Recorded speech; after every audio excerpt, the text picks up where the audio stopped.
G'day, ZiggyD here, and you guys like to make things difficult for me.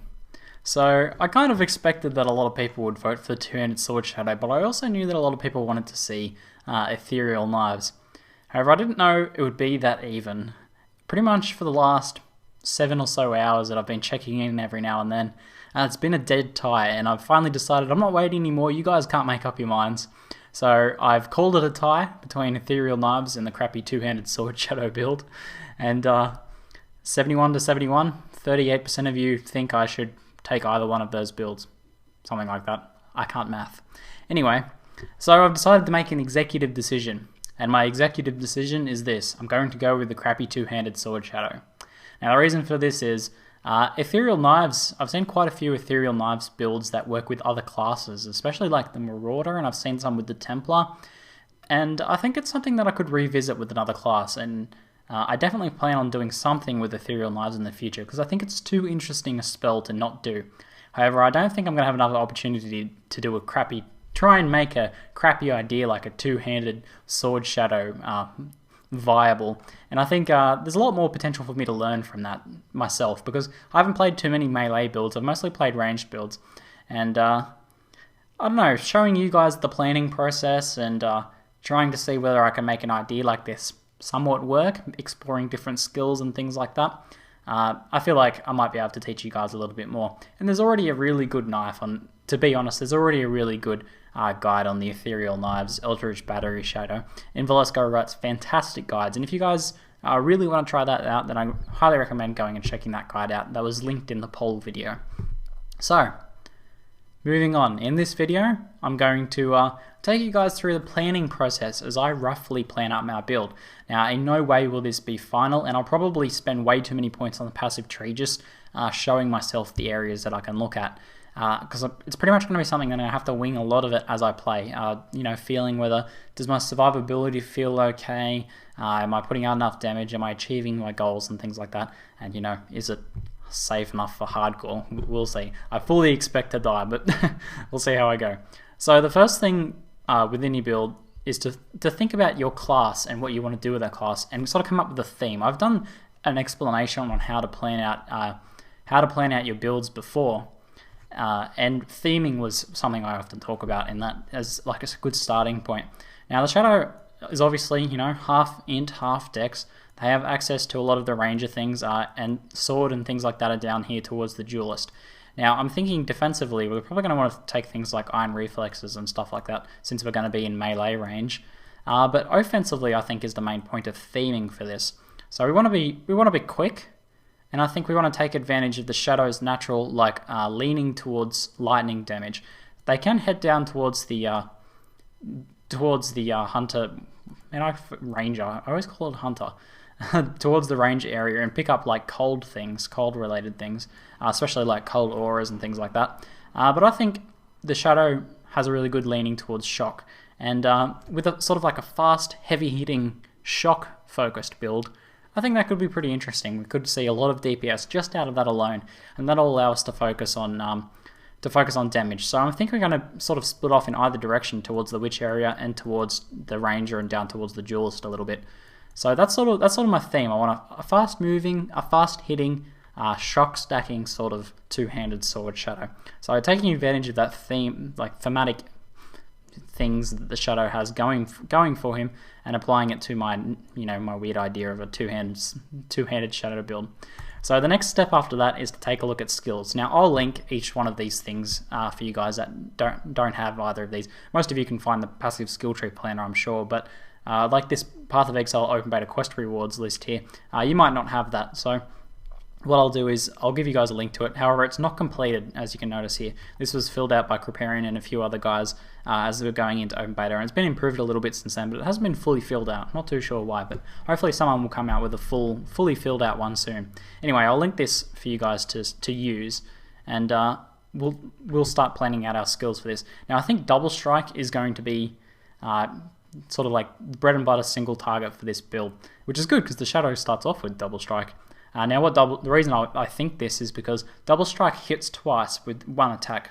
And the way that this functions is that if you get a critical strike on the first attack, both attacks will be critical strikes.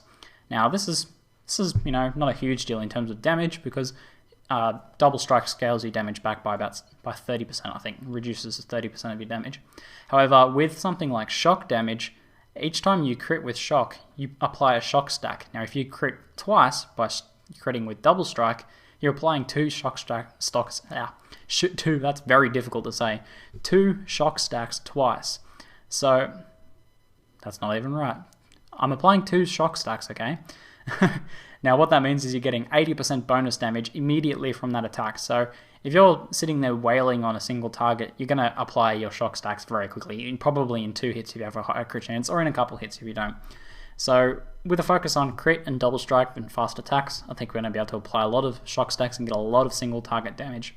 Now, I'm also going to just quickly make a duelist and grab Cleave from the beach and put it in my stash. So that's how I'll get that, and I'll use that as my AoE in the early game. And then from there, there's really not too much. I might pick up just like Freezing Pulse to level with for a little bit. There's nothing too useful in here. Bear Trap can be handy as like a single target damage and snag, but I don't know if we'll need any of those really.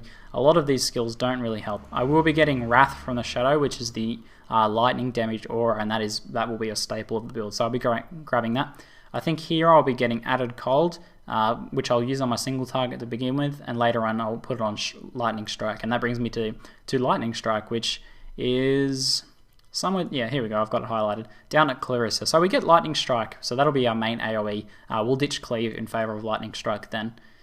And that obviously, both the double strike with the shock stacks and lightning strike with its natural lightning tendencies, I think will go very nicely together. I might end up picking up some things like, I'll probably get lesser multiple projectiles here for lightning strike, since that's a good sort of ranged ability. That's an important thing about melee classes. Even melee classes need some sort of ranged ability because you really can't stand toe-to-toe with everything in this game. So Lightning Strike will be that ranged ability. It's not a great ranged ability, but it is something. And I'll probably get some... I'm thinking about tinkering with Critical Weakness and seeing how that works. However, there's if Critical Weakness isn't, if I don't find it to be very effective, I can try it instead and get Conductivity or another curse like that. So that'll be probably what I'll be doing for curses. As for the defensive side of skills, I don't know, I might just end up making another Skeleton Totem. Not really sure what works well with melee classes, so I'll sort of have to see what comes up with that.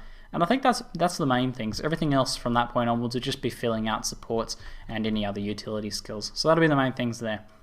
Now, a good point once you've picked out your skills is just to go double check in the Path of Exile wiki whether you can use those skills in terms of stat requirements when you're planning out your build. I already know the stat requirements for these sorts of skills in my head, and I'm pretty sure I'll be able to cover them with this build, but we'll just make sure. There will be one thing that I'll check, however, after I plan out my passive tree, and that'll be gearing. Actually, let's go ahead and check out the gear straight away now. So this is in the Path of Exile website as well, under the game guide, item data, and then you can go into weapons and armor and things there.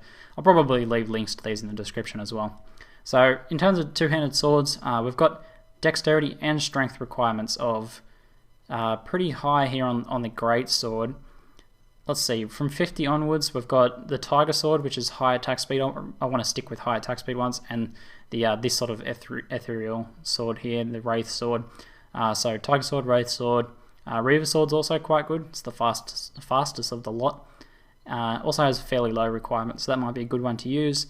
And then the final Lion Sword and Infernal Sword there are both pretty low in terms of strength and dexterity. I'm pretty sure I'll be able to get around 130 each of those at least. I'll probably get a lot more dexterity, but should be able to get at least 130 strength. So I don't think I'm going to have any problems using my swords.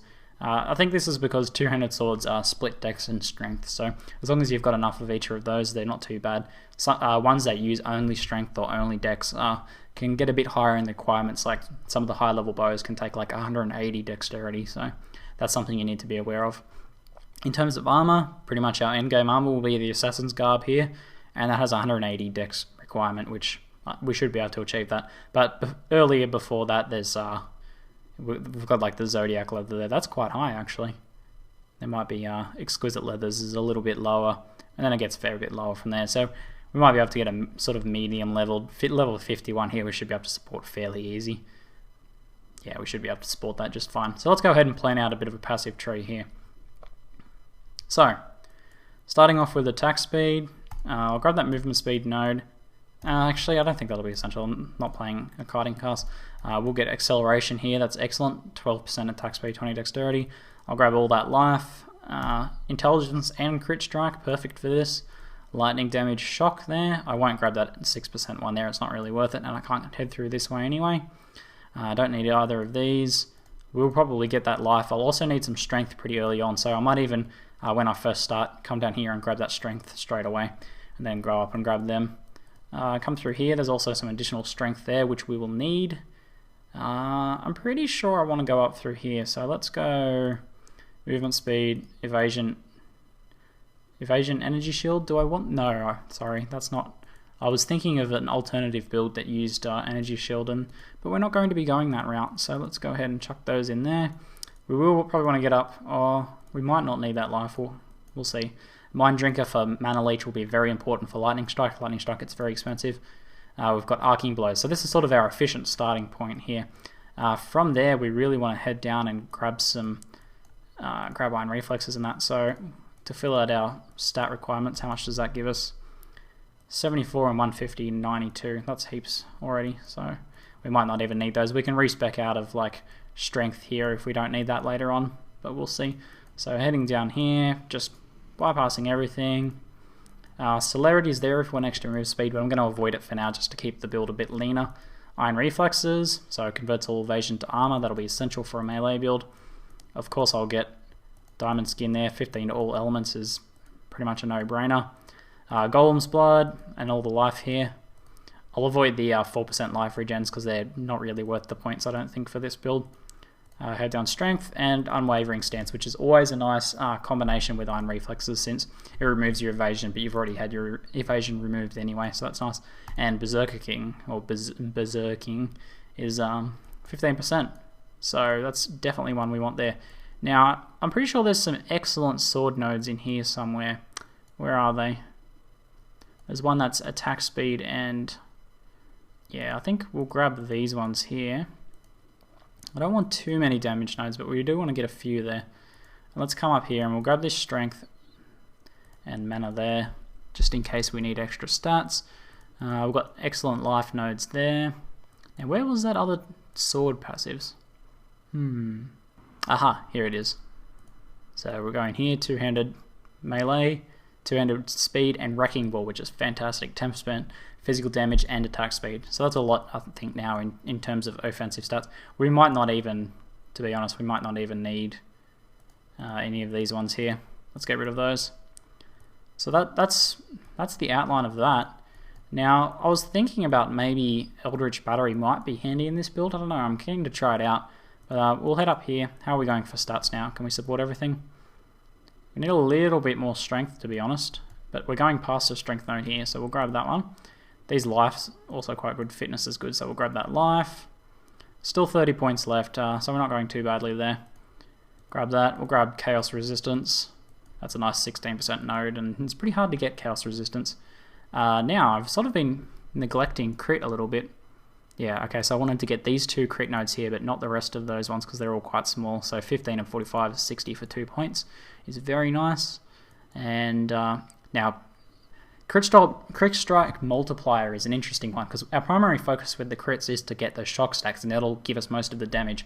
However, we can decide to get Multiplier here later if we want extra DPS. I'm going to avoid it for now though because Crit Strike Multiplier can get you killed by reflect damage mobs pretty quickly if you hit a big crit and then it'll kill you instantly. So we might avoid that. Now we can go up and get Eldritch Battery here as well. It's only 2 points away, so that's nice and easy. What else have we got? I think that's the main structure of the build there. Yeah, we've got plenty of access to other life nodes. They're sort of average life nodes, not really particularly great. Oh, actually, there is these really good ones here. We'll definitely get fitness there. All right, I think that's the good structure for the build there. That feels pretty solid. We've got 180 strength, heaps, plenty of dexterity, and even that should be enough intelligence to level Wrath all the way up as well. So we could have Wrath and Hatred leveled up well. Got plenty of dexterity. I don't think we'll need any precision nodes since we've got such high dexterity. This might work. This might work. It's an awkward build. It's an awkward build. The shadow doesn't lend himself too well to two hands, but we might be able to pull something interesting out here. Hopefully we can make a unique and interesting build there. Alright, so I just thought I'd show you guys this process of just me rapidly throwing a build together. Of course, I probably will modify it as I go, and I'll report back to you guys at the level 20 recap and level 40 recap and guide to how I changed the build and how it actually worked out, and anything that I think went wrong with it or went well with it if it ends up working. But I think that's a good start for now. We've got lots of evasion there. We can, if we want to get additional evasion actually, we can head up through, just through the center here, spending very few points. No, not avoid stun. We can grab these excellent evasion nodes there. Bunch of 10% ones, 18%, bit more dexterity, and some life in there. Those are all pretty nice defensive nodes there. So yeah, alright. Anyway, that's it for this video. Hopefully you guys found this a bit insightful or helpful. I'm ZiggyD, and thanks for watching.